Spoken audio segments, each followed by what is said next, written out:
अरे वो मोदी जी खुल के बोलते हैं मेरी 56 इंच की छाती है और मैं आपको 2 करोड़ नौकरियां हर साल दूंगा।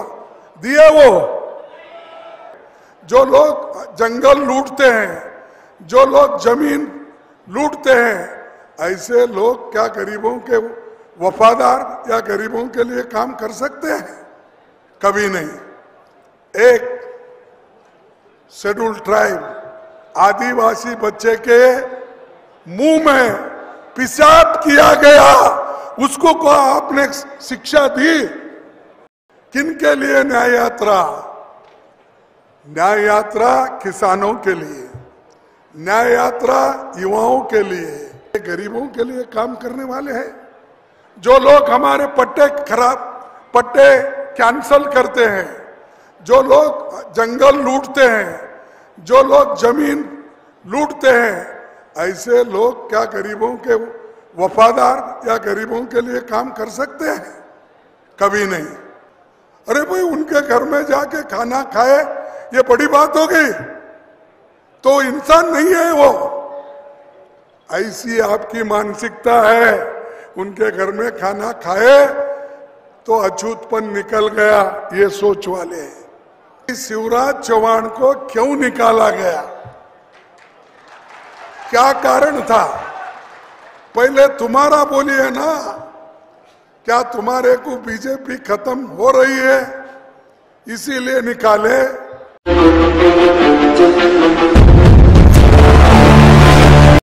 जो लोग जंगल लूटते हैं, जो लोग जमीन लूटते हैं, ऐसे लोग क्या गरीबों के वफादार या गरीबों के लिए काम कर सकते हैं?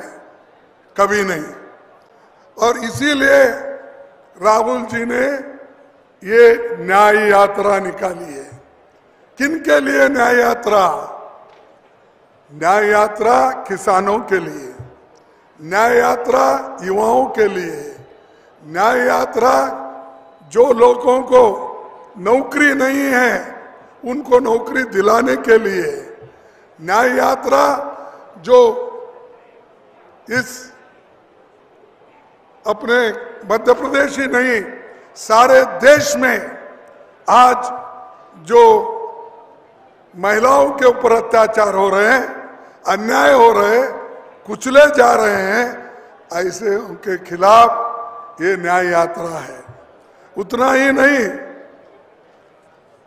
बीजेपी सरकार हमेशा गरीबों के बारे में ज्यादा आजकल बात कर रही है।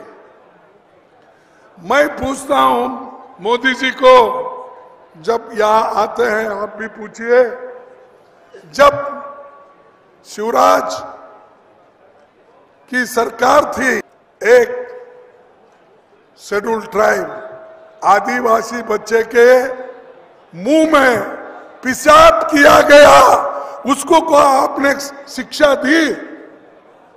एक आदिवासी बच्चे के मुंह में इनके जमाने में पेशाब किया गया। बाद में मैं देखा उस बच्चे को, उस व्यक्ति को घर में लाके उसका पैर धो रहे हैं और उसकी पूजा कर रहे हैं।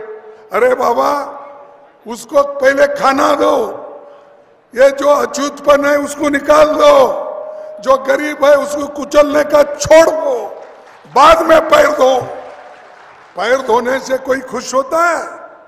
उसकी जितनी अपमान करना था आपने अपमान किया, उसको मनुष्य नहीं समझा, आपको आदमी नहीं समझा आपने। और कोई लोग उसके पैर धोने से, वो भी नकली था कि असली था मुझे मालूम नहीं, किसको लाए थे, किसको बिठाए थे, और इन्हों भी बैठे अपना ऐसा टावेल लेके ऐसा ऐसा करते बैठे उसके सामने। ये है शिवराज। और ये हाथी के दांत खाने के एक होते हैं, दिखाने के एक होते हैं, उसमें यही शिवराज है, यही बीजेपी है ये। अब है सो उनके बारे में मुझे ज्यादा मालूम नहीं, अब राहुल जी या हमारे मंच पे बैठे हुए कहेंगे कि देखिए गरीबों के लिए लड़ने वाले सरकार होना चाहिए। ये नहीं शो करने वाले, दिखाने वाले।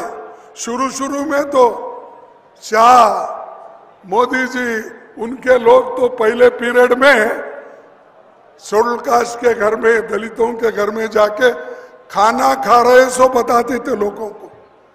अरे भाई, उनके घर में जाके खाना खाए ये बड़ी बात हो गई? तो इंसान नहीं है वो। ऐसी आपकी मानसिकता है। उनके घर में खाना खाए तो अछूतपन निकल गया, ये सोच वाले हैं। मैं ये कहूंगा, कोई कुछ भी कहने दो, जब तक इस देश में ये वर्णाश्रम रहेगा, ये 4 वर्ण रहेंगे, तब तक शेड्यूल कास्ट, शेड्यूल ट्राइब, पिछड़े लोगों का उद्धार नहीं होगा। इनका उद्धार अगर होना है, एक ही काम हमको करना है, जो राहुल जी ने बार बार उठाया, हम भी उठाए, जनगणना करना चाहिए। कौन कितने पानी में है, कितना धन किसके पास है, किसके पास एजुकेशन है, जमीन किसके पास है, ये सब उस जनगणना में मालूम होगा। पिछड़े हुए लोग, उनका भी मालूम होगा। जो अपर कास्ट है, उनका भी मालूम होगा। जो सबसे दबे कुचले लोग हैं, उनका भी मालूम होगा। तो आज सरकार, केंद्र सरकार क्यों डर रही है? क्यों वो जनगणना करना नहीं चाहती? इसलिए कि उनका पोल खुल जाएगा, और वो पोल खुल गया तो युवा जागृत हो जाएंगे। तो हमको ये करना है। हमारे राहुल गांधी जी ने ये वायदा किया है कि हमारी गवर्नमेंट सेंटर में आई तो पहला काम हम करेंगे, जातीय जनगणना प्रारंभ करेंगे, ताकि सबको फायदा हो।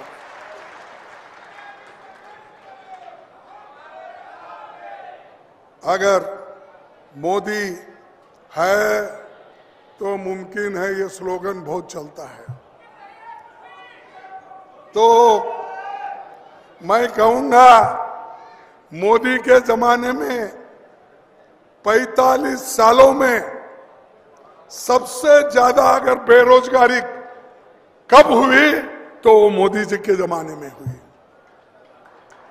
बढ़ती महंगाई सबसे ज्यादा कब हो गई, वो मोदी जी के जमाने में हुई।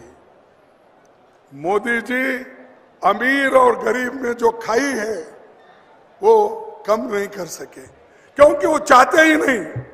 वो ये चाहते हैं कि अमीर अमीर हो जाए, गरीब गरीब हो जाए, यही उनका मंशा है। और हमेशा वो टीका करते हैं कांग्रेस के ऊपर, परिवारवाद। अरे भाई, कोई हमारे पास कांग्रेस में गांधी परिवार के प्राइम मिनिस्टर बने, डिप्टी प्राइम मिनिस्टर बने। राजीव गांधी जी के बाद एक व्यक्ति किसी जगह पे हमारे देश में नहीं था।